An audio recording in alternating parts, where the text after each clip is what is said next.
오늘도 앞뒤좌우 계신 우리 지체분들께 한번 이렇게 인사 건네면서 시작하겠습니다. 우리 흔적이 되는 삶이 됩시다.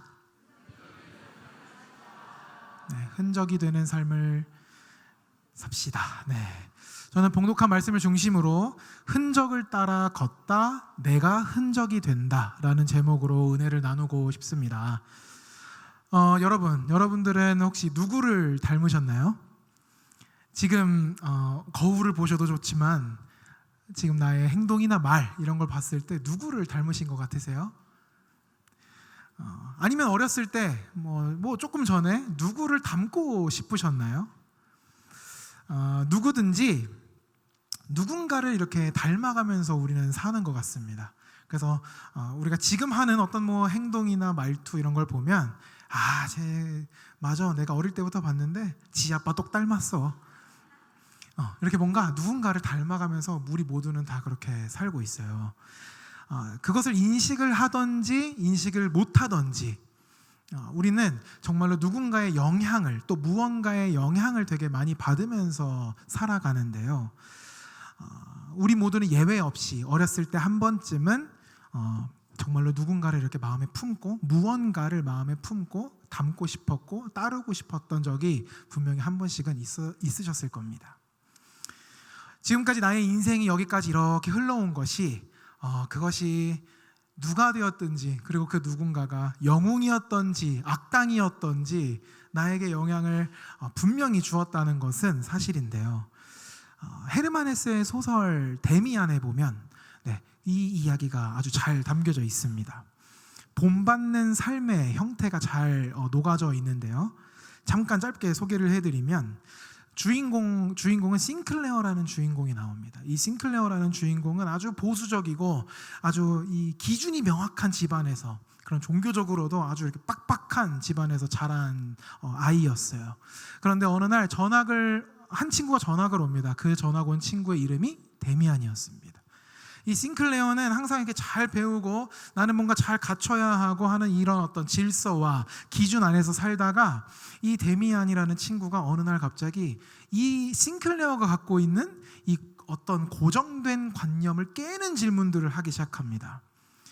그러면서 그 데미안이라는 친구랑 점점 가까워지면서 점점 이 싱클레어는 자신의 기준을 버리고 자기가 배웠던 기준들을 버리고 자기 생각을 따르고 자기의 어떤 나만의 그런 깨달음과 나름대로의 자각을 하면서 이렇게 성장해 가는 그런 이야기의 소설입니다. 그 데미안과의 만남을 통해서 결국에 싱클레어는 어떻게 되냐면 자기 내면에서 오는 소리에 귀 기울이고 자기 내면에서 오는 소리만 믿고 그것을 이렇게 힘삼아서 살아가는 인물이 됩니다. 이래서 친구를 잘 만나야 된다고 하는 것 같아요, 그렇죠? 네, 친구를 정말 잘 만나야 됩니다. 누군가를 만나고 누군가를 따른다는 건 이렇게나 중요한 일인 것 같아요. 우리가 닮는다는 것은 결국 따른다 이렇게도 표현할 수 있는데요. 반면에 또 이런 데미안과 같은 이런 문학 작품이나 요즘 나오는 영화, 그러니까 영상, 음악, 이런 문화 미디어 매체를 보면 요즘에는 우리가 어떤 모델을 이렇게 따르면서 사는 것이 되게 고리타분한 것이고 또 때로는 그것은 불합리한 것이다 라고까지 이야기를 하는 걸 종종 볼 수가 있어요. 그래서 요즘에는 이제 그런 얘기가 많죠. 이런 메시지가 많죠. 네가 답이다. 답은 네 안에 있는 거다. 누가 너에게 뭐라고 할 수 있겠냐. 근데 저희는 이 성경이라는 이 진리를 붙들고 사는 사람들인데 이제는 그런 진리와 질서를 거부하는 그런 시대를 우리는 살고 있다는 겁니다. 성경에서는 이 닮는다는 것, 그러니까 누군가를 따른다는 것, 그래서 본받는 것, 이것이 매우 중요한 것이다라고 여러 곳에서 강조를 하고 있어요. 마태복음 11장 29절을 보면요, 제가 읽겠습니다. 나는 마음이 온유하고 겸손하니 나의 멍에를 메고 내게 배우라. 그리하면 너희 마음이 쉼을 얻으리니. 아멘. 예수 그리스도께서도 나를 보고 본받아라 라고 말씀하셨고요. 빌립보서 3장 17절에도 형제들아 너희는 함께 나를 본받으라. 그리고 너희가 우리를 본받은 것처럼 그와 같이 행하는 자들을 눈여겨보라. 또 데살로니가전서에도 이렇게 나와 있습니다. 또 너희는 많은 환난 가운데서 성령의 기쁨으로 말씀을 받아 우리와 주를 본받은 자가 되었으니 그러므로 너희가 마게도냐와 아가야에 있는 모든 믿는 자의 본이 되었느니라. 아멘. 특별히 오늘 읽은 말씀을 잠깐 다시 한번 살펴보자면요, 저희는 고린도전서 11장 1절을 읽었습니다. 근데 이게 이 11장 1절은 11장의 시작 부분이 아니고 사실은 10장의 마무리, 결론부라고 이미 연구된 바가 있죠. 뭐 다들 아시겠지만 이 고린도서가 기록될 그 당시는 예수님의 공생애로부터 한 20년 정도쯤이 흐른 시점이거든요.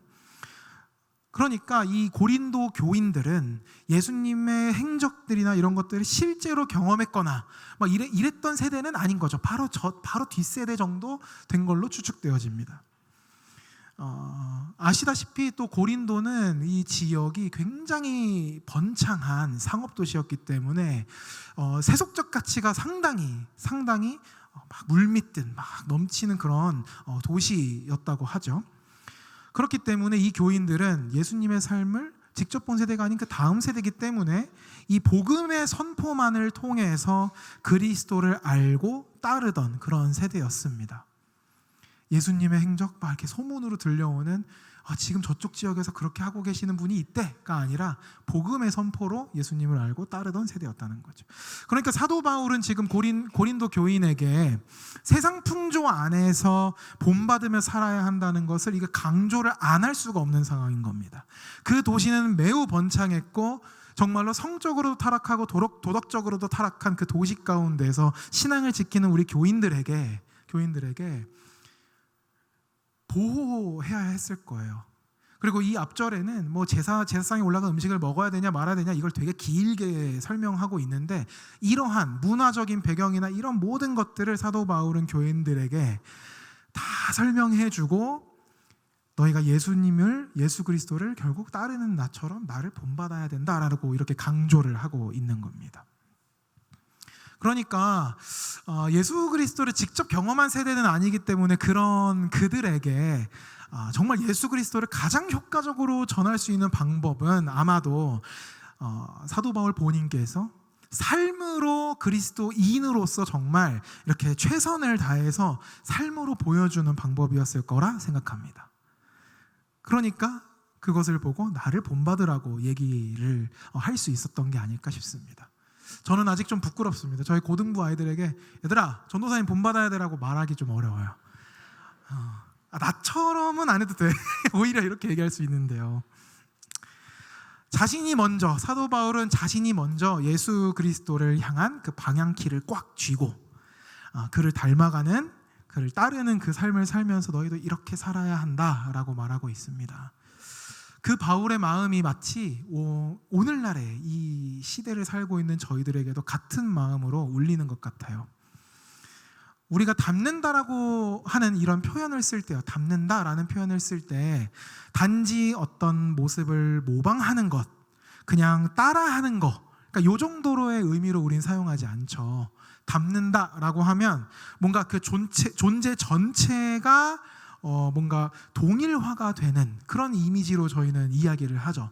그러니까 뭐 엄마 아빠를 닮았다 뭐 이렇게 표현할 때 그냥 뭐 좀 따라하네 정도가 아니라 저 행동을 보니 아빠를 따라하는구나가 아니라 우리는 정말 그 존재 자체가 이렇게 동일화되어 있다라는 의미로 좀 더 깊게 사용한다는 거죠.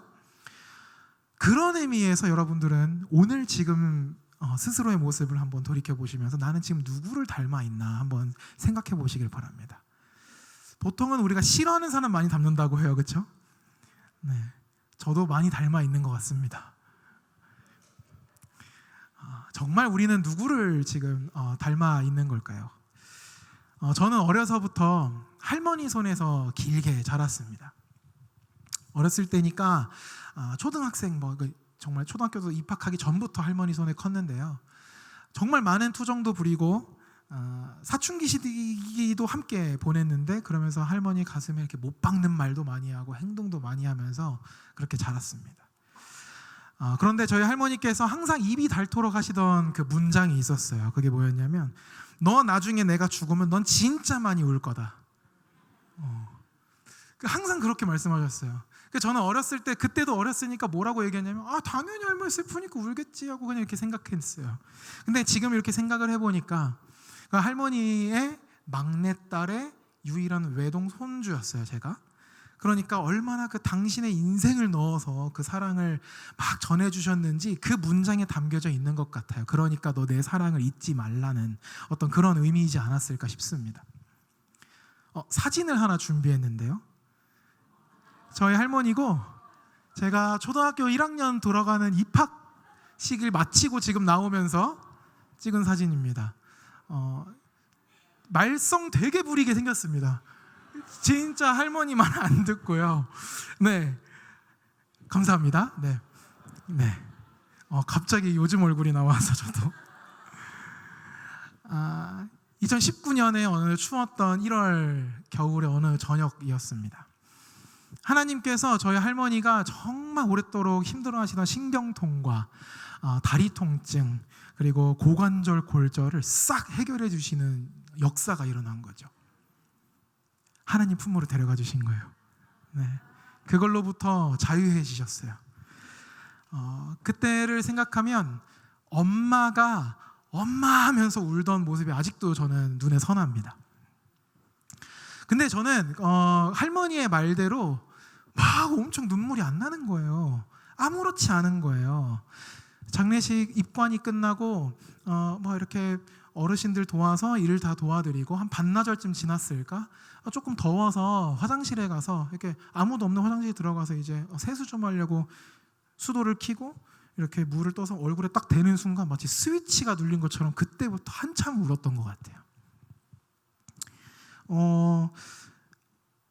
제가 너무 할머니를 사랑했고 할머니의 어떤 이 추억들이 너무 많은데 지금도 그래서 종종 저희 뭐 이모나 뭐 이렇게 질문을 하세요. 할머니 뭐 가끔 보고 싶을 때 없냐고, 그립지 않냐는 질문을 하면 저는 근데 할머니 살아계실 때 모습은 사진이랑 동영상 같은 걸로 보면 충분해 라고 대답해요. 근데 지금 이 말씀이 어떻게 들릴지 모르겠는데요, 저는 지금도 할머니랑 함께하는 느낌이 있어요. 그러니까 이렇게 말씀드리면 저건 좀 비성경적인 거 아닌가? 이렇게 생각하실 수도 있겠어요. 무슨 의미냐면 저희 할머니께서는 살아계실 때 타인에게 참 예의를 지키시는 분이셨어요. 제가 아직도 기억나는 장면 중에 하나가 제가 중학교 1학년 때 모습이었는데요. 짜장면을 시켜주셨는데 배달부가 짜장면을 이렇게 옛날에 철가방 열어서 이렇게 주시잖아요. 그러고 나서 예전에는 이렇게 문 밖에 다시 내놨잖아요.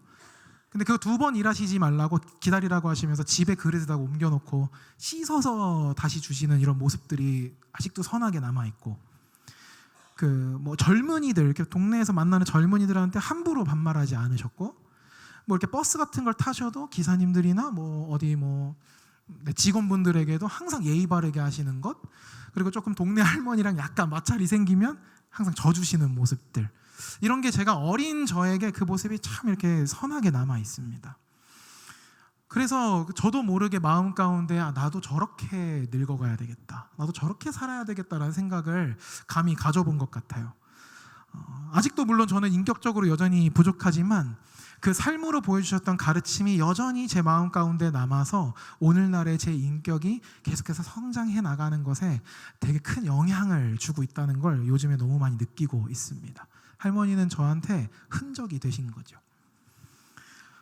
저는 그 경험을 통해서 예수님과 함께 하는 것이, 예수님과 우리가 함께 산다고 표현하는 그것이 정말 어떤 의미인지 조금은 이해할 수 있게 됐어요. 제자들과 예수님의 관계도 이렇게 살펴보면 처음에는 아니었지만 점차 예수님을 진정으로 따르는, 예수님을 닮아가는 그런 삶으로 변화되었다는 것을 알 수 있는데요. 처음에 예수님께서 십자가에 못 박히셨을 때를 생각해 보면 제자들은 그 이후에 각자의 삶으로 그냥 흩어집니다. 아마도 기둥 같은 분이 이제 사라지셨으니까 뭔가 큰 어떤 상실감, 그리고 나는 이제 앞으로 어떻게 살아야 할까, 이런 질문들이 삶에 남았을 거예요. 근데 예수님을 저희가 그래서 해석해 보자면 예수님을 늘 항상 함께 따라다녔지만 정말 예수님을 따르는 삶으로서는 조금 부족하지 않았을까 생각해 봅니다. 그런데 예수님께서 부활하시고 그 부활하신 예수님을 이렇게 시간이 흘러서 다시 만나게 되죠. 그 이후에 승천을 하신 이후에는 제자들은 완전히 모습이 달라져 있습니다. 그때부터는 지상 명령을 수행하러 각자의 사명대로 이제 흩어지기 시작합니다. 정말 든든하게 예수 그리스도를 닮아서 따르는 자들로 이제 살기 시작한 거죠. 더 이상 예수님은 눈에 보이지 않습니다. 그런데 그 복음이라는 예수님의 그 가르침이 계속해서 마음 안에 살아 숨쉬고 있었기 때문에 그것을 삶으로, 예수 그리스도의 삶을 우리의 삶으로, 그들의 삶으로 살아낼 수 있던 것입니다. 우리는 이걸 흔적을 따르는 삶이라고 이야기하고 싶습니다. 흔적을 따르는 삶. 앞서 가시며 남겨주신 흔적들, 그것을 바라보면서 그 방향대로 우리는 이렇게 걸어갈 수 있게 되는 거죠. 예수님을 따르던 제자들과 사도 바울처럼 정말 이 제자들과 사도 바울은 예수 그리스도의 흔적을 따라갔지만 결국에 동시에 누군가의 흔적이 또 되어 주셨습니다. 그래서 또 그 흔적을 누군가가 따라 밟고 또 그들도 계속 흔적을 남겨주고 그런 신앙의 우리의 유산을 받아서 지금의 오늘날의 우리가 있는 거겠죠. 그리고 그 흔적으로 계속해서 예수 그리스도의 그 최초의 예수 그리스도의 그 모습을 비추어내는 삶을 살게 된다는 것입니다. 사랑하는 성도 여러분, 다시 한번 질문 드립니다. 여러분은 지금 누구의 흔적을 따라가고 있습니까? 그리고 여러분의 삶은, 우리들의 삶은 과연 누구에게 흔적이 되고 계십니까? 이 질문을 스스로에게 계속해서 하셨으면 좋겠다 이런 생각이 듭니다. 삶을 살면서 나는 예수 그리스도의 흔적을 따르는 삶인가? 동시에 내 삶이 그 흔적이 되었는가? 내 자녀가, 내 주변의 이웃들이 나의 흔적을 보면서 예수 그리스도의 흔적을 과연 바라볼 수 있겠는가? 이런 질문을 계속해서 던지셔야 합니다. 사도 바울은 시대를 넘어서 오늘날 우리에게 이렇게 말씀으로 계속해서 권면하고 있습니다. 내가 그리스도를 본받는 자가 된 것 같이 너희는 나를 본받는 자가 되라. 저희도 이 성경을 통해서 하나님께서 우리를 너무 사랑하셔서 복음이라는 이 가르침을 우리 마음 가운데 심어주셨습니다. 그래서 우리는 제자들과 사도 바울처럼 그것을 온전히 삶으로 살아냄으로써 예수 그리스도의 흔적을 따라, 그리고 예수 그리스도의 흔적을 비추는 그 흔적을 또 남기는 그런 우리 모두가 될 수 있을 거라고 저는 굳게 믿습니다. 그리고 그렇게 살아가는 우리 모두가 되기를 간절히 소망합니다. 제가 기도하겠습니다. 사랑의 하나님, 감사합니다. 오늘 사도 바울의 입술을 통해 내가 그리스도를 본받은 것 같이 너희도 나를 본받으라는 그 말씀 앞에 섰습니다. 주님, 저희들도 예수님의 공생애를 직접 보지 못했지만 복음 속에서 살아계신 주님을 만나고 따르기를 원합니다. 누군가의 본이 되었던 바울처럼 우리의 삶도 그리스도를 향한 발걸음이 되게 하여 주시옵소서. 보이지 않지만 남아있는 신앙의 흔적처럼 우리도 누군가에게 믿음의 방향이 되게 하시고 겉모습이 아니라 복음의 정신으로 살아가는 저희들이 되게 하여 주시옵소서. 예수님을 삶으로 드러내는 작은 흔적으로 오늘을 살아가게 하시고 그 길 끝에서 결국 주님을 닮은 사람으로 빚어지게 인도하실 줄 믿습니다.